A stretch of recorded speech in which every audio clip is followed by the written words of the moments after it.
사람들은 세상의 권세를 갖기 원하고 세상의 재물을 갖기를 원합니다. 왜? 그것이 세상을 사는데 도움이 되니까 그렇습니다. 우리가 현세적으로 보면 정치하는 사람이나 경제인이나 모두 다 그 모든 것들을 취하고자 하는 이유가 어디 있겠습니까? 남보다 더 나은 삶을 살기 위한 그런 것들이죠. 물론 거기에는 욕심이 들어가서 명예욕, 권세욕, 재물욕 뭐 이런 욕심들도 이야기합니다. 이유는 그 모든 것들이 자기들에게 힘이 되는 줄로 믿기 때문에, 그리고 그것이 자기에게 평안을 주는 것으로 생각하기 때문에 그렇습니다. 그래서 세상 사람들의 권세를 갖고 있거나 재물을 가지고 있는 사람들은 가지고 있는 그것으로 사람을 다스리려고 하고 사람을 움직이려고 합니다. 또 그 힘에 지배를 받으며 사는 사람도 많이 있지요.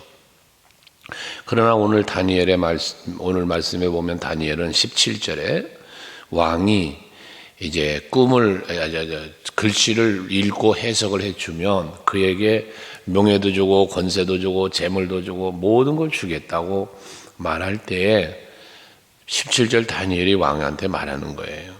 왕이 나에게 주겠다고 하는 그 예물 왕이 친히 가지시고, 또 왕이 주겠다는 상급 다른 사람들에게 주시고 라고 말을 해요. 왕이 나한테 주겠다는 그것들 나 그거 없어도 됩니다. 다만 왕이 궁금해하는 이 글자의 해석은 내가 해드리겠습니다 라고 말하는 거거든요. 사람들이 많은 관심을 갖고 있는 세상의 재물이나 상급에 관심이 없는 다니엘. 그럼 다니엘의 관심은 무엇에 있습니까? 이 벨사살을 향하여 계시하시는 하나님의 뜻, 하나님의 그 말씀을 해석하는, 즉 하나님이 요구하는 삶을 사는 다니엘이었다는 거예요. 세상 재물도 필요 없고 세상의 명예도 필요 없는 하나님의 뜻이라면, 하나님의 일이라면 그는 그 일을 감당하려고 했다라는 것을 보게 되어집니다. 그 말을 하면서 왕에게 하는 말이 18절 이하의 20절까지 보면 21절까지죠. 그 벨사살 왕의 아버지였던 느부갓네살 왕에게 있었던 이야기를 앞에서 우리가 묵상했던 내용들이죠. 그걸 다시 한번 이야기하는 거예요. 그것은 결국 내용인즉슨 크게 세 가지를 말할 수 있는데, 그 첫째는 뭐냐면 당신의 아버지 느부갓네살 왕이 누렸던 그 많은 권세, 그 많은 누렸던 누림들은 하나님이 주신 것이라는 거예요. 그래서 하나님이 주셨는데 그 하나님을 18절에 말하기를 지극히 높으신 하나님이라고 말씀을 하죠. 지극히 높으신 하나님이라는 표현은 당신의 아버지 느부갓네살 왕보다, 벨사살 왕 당신보다 더 높으신 그런 의미를 갖고 있으니까 하나님이 권세 주셨다는 거예요. 또 모든 걸 누릴 수 있게 해 주셨다는 거거든요. 그렇지만 20절에 보니까 그랬는데 당신 아버지, 그가 느부갓네살이죠, 마음이 높아져서 라고 해 교만해졌다는 이야기죠. 하나님이 주신 권세와 하나님이 주시는 그 모든 누림을 하나님이 주셨는데 그만 마음이 높아졌대요. 그리고 뜻이 완악해졌대요. 교만을 행했답니다. 결과 그의 왕위가 폐한바되며 그의 영광을 빼앗기고 라고 말합니다. 하나님이 주신 권세에 감사하지 못하고 하나님이 모든 누림을 주셨는데 그 모든 걸 누리면서 하나님께 영광을 돌리지 못하고 내가 하며 자기를 자랑했고 가지고 있는 누리는 모든 것들을 자랑했던 느부갓네살이었잖아요. 그 결과 그 모든 것을 다 빼앗기게 되었다는 거죠. 그렇게 되어서 들에로 나가가지고 들짐승처럼 살고 소처럼 풀 뜯어먹고 그렇게 살게 되었다. 그런데 그렇게 되어지자 21절 중후반에 보니까 지극히 높으신 하나님이 사람 나라를 다스리고 자기 뜻대로 누구든지 그 자리에서 세우시는 줄을 알기에 이르렀나이다. 당신 아버지는 이렇게 소처럼 들짐승처럼 살다가 하나님을 알게 됐다는 이야기를 해요. 근데 더 중요한 얘기는 뭐냐면 이건 느부갓네살, 이 벨사살 왕의 아버지에 대한 이야기이고요. 그렇게 교만했던 당신 아버지가 그 고난을 당하고 참 사람답지 못하게 살면서 깨닫고 하나님을 알게 되었는데, 그런데 중요한 게 뭐냐면 22절이에요. 벨사살 왕은 당신은이죠. 그의 아들이 돼서 이것을 다 알고도 아직도 마음을 낮추지 아니하고 라고 그래요. 느부갓네살 왕, 자기 아버지가 겪었던 일을 이 벨사살 왕이 안다는 거예요. 그걸 다 보았겠죠. 아들이니까 다 보았고 안다는 거거든요. 그럼에도 불구하고 이 벨사살 왕은 마음을 낮추지를 않았다는 거예요. 교만 때문에 망하고 고난당한 아버지의 모습을 보았으면서도 그 아버지의 교만 때문에 망한 것을 알면서도 이 벨사살 왕은 겸손해지지 못했다는 이야기를 하는 거예요. 마음을 낮추질 않았다는 거예요. 오히려 23절에 자기 자신을 하늘의 주제보다 높이고 그 성전 그릇을 왕 앞으로 가져다가 왕과 귀족들 앞에서 술을 마셨고, 그리고 우상을 섬기고 이런 일을 했다는 거죠. 그 결과는 그는 하나님 앞에 버림받는 자가 되고 만 거예요. 느부갓네살 왕도 그랬고 이 벨사살 왕도 그랬는데, 느부갓네살 왕은 뭐였어요? 회복의 기회가 있었잖아요. 하나님의 긍휼하심이 있어서 때가 7대를 말씀하시며 그 7대가 지나가니까 회복을 시켜주셨지 않았어요? 그래서 그 아들에게 왕권을 물려주는 이런 느부갓네살 왕이었다고, 결과적으로는 하나님을 알았으니까 고난 중에라도. 근데 벨사살 왕은 왜 그럼 하나님이 벨사살 왕에게는 다시 회복되는 은혜를 주시지 않을까? 알고 있기 때문에, 이미 보여줬기 때문에. 그런데도 불구하고 낮아지지 않고 교만했고 세상에 여호와의 성물을 더군다나 가져다가 술을 마시며 그 성물을 더럽히는 악을 행했다고 그랬지 않았어요? 그리고는 우상을 섬기고까지 하니까 하나님은 그를 버리시는 거예요. 우리도 살면서 앞에서도 말씀을 드렸습니다만 교만은 패망의 선봉이라고 했으니 절대로 교만해지지 말아야 되고, 어떤 연고로든 여러분 교만한 마음이 찾아올 때는 이거 꼭 버려야 돼요. 내 마음에 나도 모르는 교만이 찾아올 때가 많아요. 그래서 남을 정죄하는 거예요. 남을 비판하는 거예요. 교만이에요, 원인은. 나는 아닌 것 양, 나는 올바른 양 생각하기 때문에 그런 거거든요. 그러나 사실 우리가 남을 비판하고 정죄하고 할 때 가만히 돌아보면 내게도 그 모습이 있다는 거죠. 이게 겸손해지는 비결이거든요. 근데 우리는 나에게서는 나의 잘못은 찾질 못해요. 그러고 남에 대해서만 비판을 해요. 정죄를 해요. 이게 교만의 한 부분인 것입니다. 항상 여러분, 남을 볼 때 나를 봐야 돼. 예수님이 마태복음 7장에 말씀했잖아요. 남의 눈에 들어있는 티는 보고 네 속에 있는 들보는 보지 못하냐고. 이게 우리 인간의 모습이, 자화상들이거든요. 그래서 교만해지는 건데, 이 벨사살 왕도 아버지가 겪는 걸 다 봤는데 왜 그렇게 마음을 낮추지 못하고 교만했을까? 말 그대로예요. 아버지를 보고 알면서도 그 생각을 못하는 거예요. 그러고 그냥 자기 도취에 빠져버린 거예요. 왜? 왕의 것을 가졌으니까 내가. 그래서 교만해지고 마음 낮추지 못하고 더군다나 여호와의 성물을 더럽히기까지 하는 이런 일을 벌였다는 거거든요. 여러분 오늘도 사시면서 겸손하게 사세요. 하나님 앞에 여러분 성물 그러면 물건만 생각하지 마세요. 여러분 자신도 하나님의 영이 거하는 성전이라고 그랬어요. 여러분 몸이. 어떤 의미에서 내 몸은 성전이에요. 성물이 아닌 성전. 하기 때문에 여러분 몸가짐 마음가짐을 깨끗하게 해야 되는 이유가 바로 그런 데에 있는 거예요. 성물인 그 잔을 가져다 술 한 잔 마신 거 여러분 몸에 술 집어넣어 보세요. 그건 뭐 더럽히는 거 아닌가요? 여러분 마음을 더럽혀 보세요. 여러분의 입술에 말을 더럽혀 보세요. 여러분 행동을 더럽혀 보세요. 성전을 더럽히는 거예요.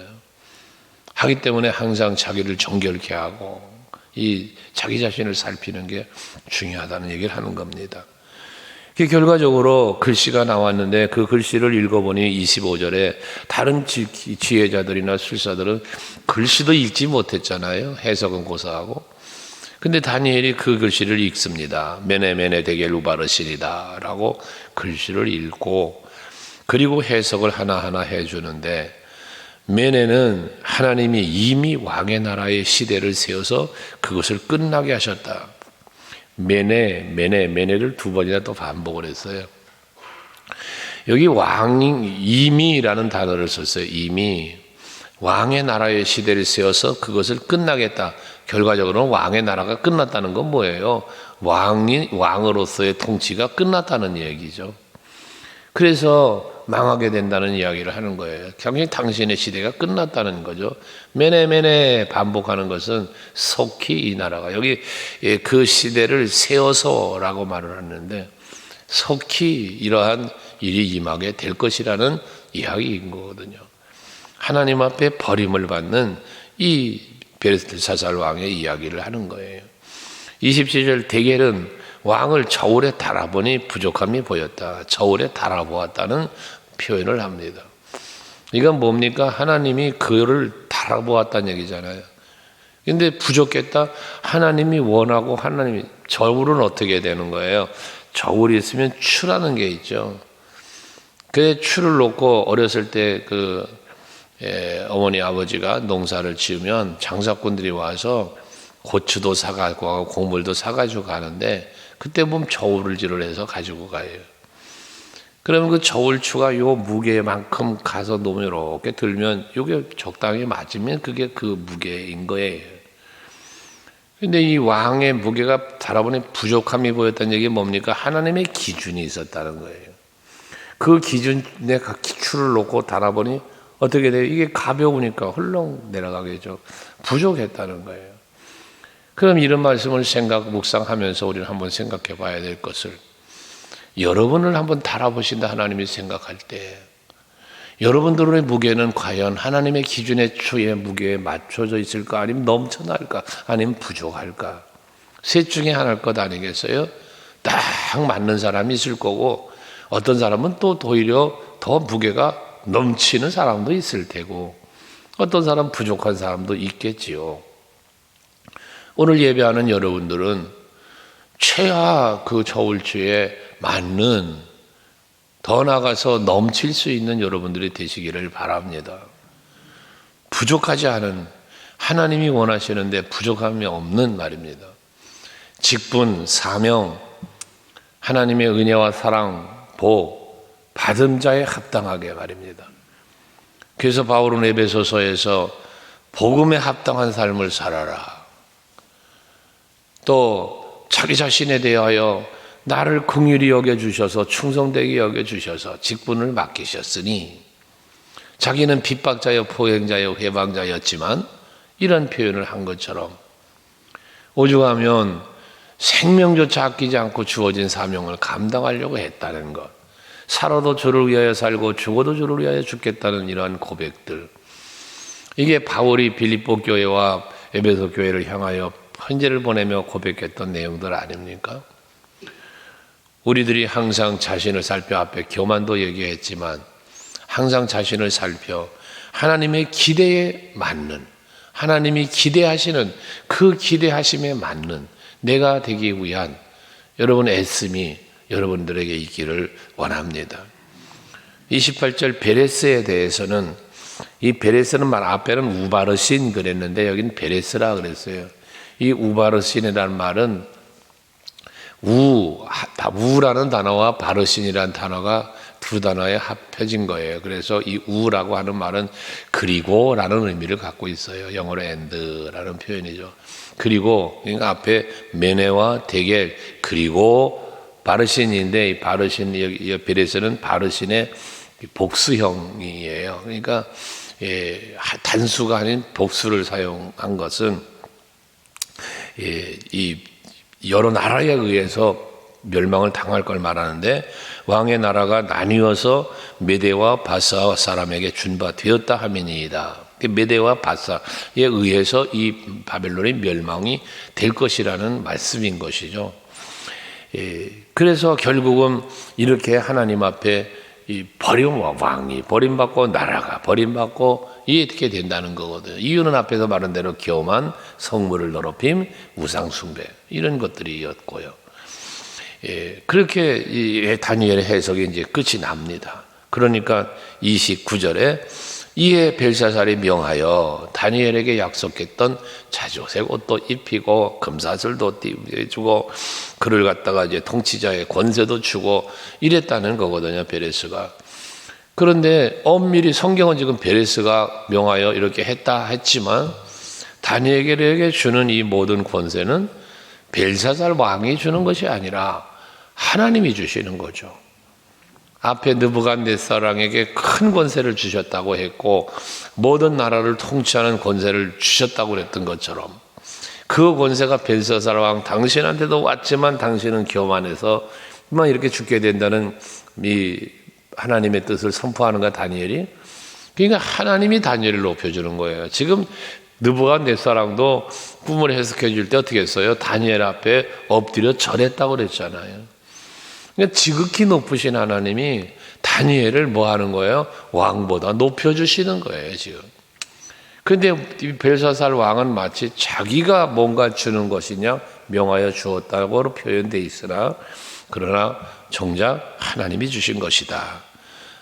그러니 우리들이 오늘날 살아가는 삶의 현장, 여러분들이 살아가는 모든 삶 속에도 범사의 모든 것은 하나님이 주시는 거예요. 어떤 사람이 주었습니까? 그러나 그 사람이 내게 준 게 아니라 주게끔 하신 이가 하나님이라는 이런 원리들.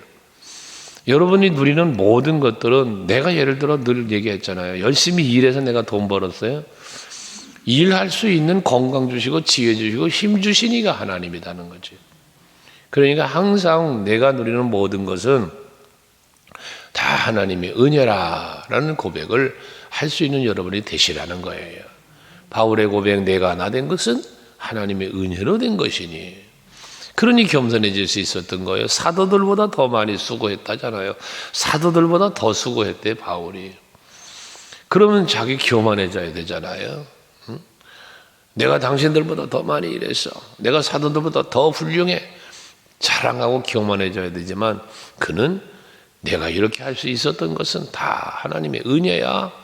그 은혜를 고백을 하니까 그는 항상 하나님 앞에 겸손하게 자기의 생명 다하기까지 죄를 감당할 수 있었다는 것입니다.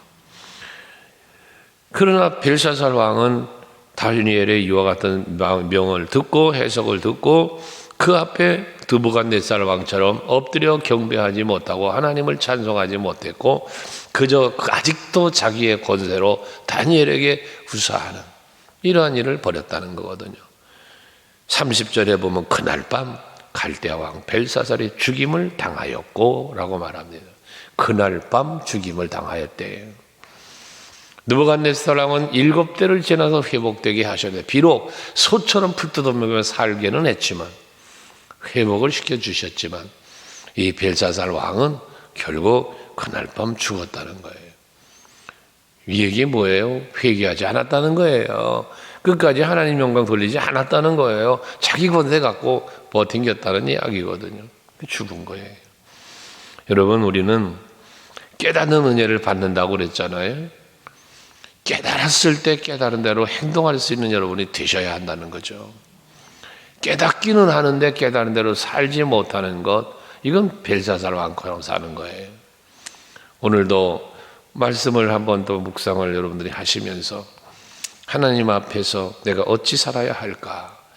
하나님이 나를 저울질 하실 때 나는 과연 그 저울에 맞는 그런 내가 되고 있는가 헤아려 보시면서 하나님께 감사하며 사시면 하나님이 여러분들에게 은혜를 주시고 또 평안을 주시고 복도 주시면서 그 누림이 이어지게 해 주실 거니까요. 그 은혜 속에 살아가는 이 한 날 되시기를 바랍니다.